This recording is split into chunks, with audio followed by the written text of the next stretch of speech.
Да, нека се представя набързо. Аз съм Фабиан Лимберг, аз съм регионален менеджер продажби за Източна Германия от Колонидве до UEM и се занимавам с поддръжката на нашите специализирани партньори. Тук в Лис на остров Зил е много добър пример за устойчива отоплителна техника. До него стигнахме заедно с нашия партньор Маркос Випер от Випер Хаус Техник. Къщата е на добри 30 повече години. Тук има монтирани радиатори и точно това е моментът, в който повечето крайни клиенти се съмняват. Ще успее ли термопомпата да затопли къщата или не? Да, работи. Съмненията могат да бъдат разсеяни и те наистина трябва да бъдат премахнати. Като цяло може да се каже, че без значение дали една къща е от 1906 година или от 2006 година, термопомпите работят навсякъде.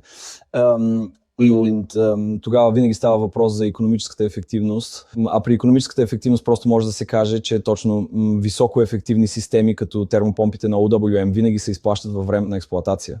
Термопомпата на Ovum в частност има огромното предимство, че е супер ефективна, супер тиха, че благодарение на цифровото управление Мира е супер лесна за обслужване и може да се отчита и от разстояние. Високото качество на термопомпата също така гарантира, че имаме висока експлоатационна надежност и можем да сме спокойни при монтажа и при поддръжката от разстояние.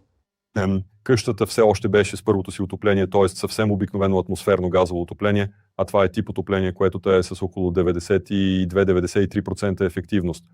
Относно изискванията, които имахме към отоплението, заедно с проектанта, изчислихме много модели.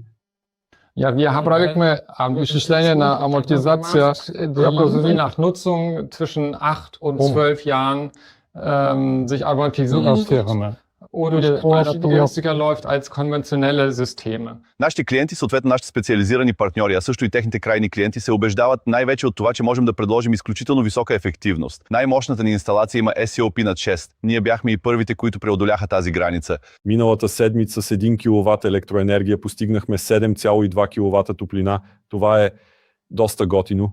От самото начало залагаме на чисто използване на излишната фотоволтаична енергия. Имаме много проста операционна система, съответно интуитивно управление, имаме дълъг експлоатационен живот и това, което е особено важно за много сфери, особено за жилищни райони, е, че наистина предлагаме едни от най-тихите системи на пазара. Като цяло за термопомпата Ovum от електрическа гледна точка може да се каже също, че работи много добре с излишък от фотоволтаици.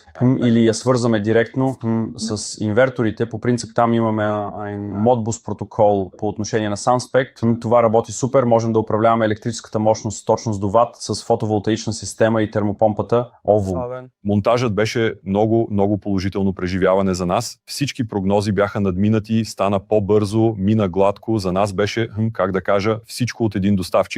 Много опасения, които съществуваха преди това, се изпариха. Вярвам, че всички съсобственици ще станат добри популяризатори на термопомпата Ovum, защото всички видяха колко страхотно проработи това. Просто съм много щастлив. Радвам се, че скоро ще отида там и ще мога да го видя лично.